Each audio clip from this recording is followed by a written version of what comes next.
UN Security Council's expansion and reform has been pending for more than 30 years now.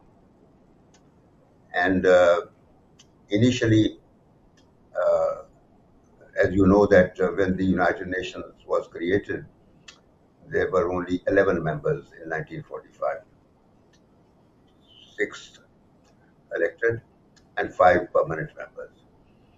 And then in 1963, this number was increased to 15, and then various ideas were launched about the United Nations reforms. Basically, the purpose was to make the Security Council more democratic, more participatory, and also to do away with the veto powers. Unfortunately, the major powers, the Western, especially Western powers, they were already determined to include 4 more permanent members, G4, which known as G4, and they were the choice of the Americans and the other Western countries. But mostly the overwhelming majority of the United Nations, they were against addition of permanent members. They did not want any increase in permanent category. Instead, it would have non-permanent or elected members. After several years, through various other discussions, the idea of re-electable members also was launched as a compromise. And Pakistan in this whole process has played a very pivotal role from the very beginning. Initially, it started as Coffee Club because Pakistan's ambassador in New York had arranged a gathering of the important members. And those members included countries like China, Korea, Spain, Italy, so from Europe, from Latin America, from Asia, from everywhere. So finally, then we were able to block the expansion in permanent category. And now the overall situation remains still in a deadlock.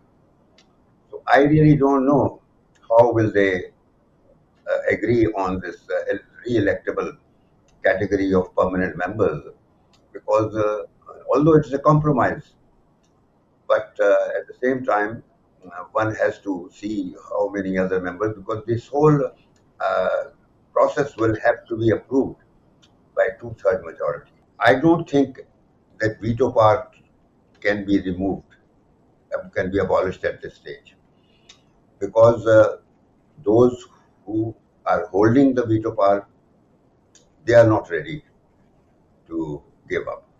The overwhelming majority of the United Nations members will not accept veto power to be given to other countries.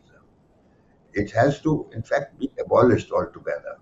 Although it is not possible because 35 years it has taken, but they are not ready to give up. And the problem is that as far as G4 is concerned, again, Japan, countries like Korea and China, they are opposed to it. And similarly, India, Pakistan and China both are opposed to India's inclusion or inclusion as a permanent category member. It's likewise Germany's inclusion, countries like Italy and Spain, they are opposed to it. And Brazil, Mexico and Argentina, they are not ready to accept. So the whole concept is in a deadlock situation. Yes, Pakistan has played a major role in the whole situation by blocking this very dubious effort to expand the veto power by including 4 new members, permanent members with veto category.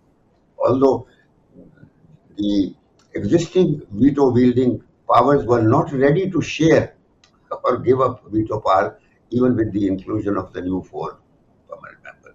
So this is all hosh posh. And the countries which currently have veto power, they are not ready to share it with anyone, nor they are ready to give it up. So in this scenario, Pakistan has done an excellent job. In fact, it was a leading player at the United Nations.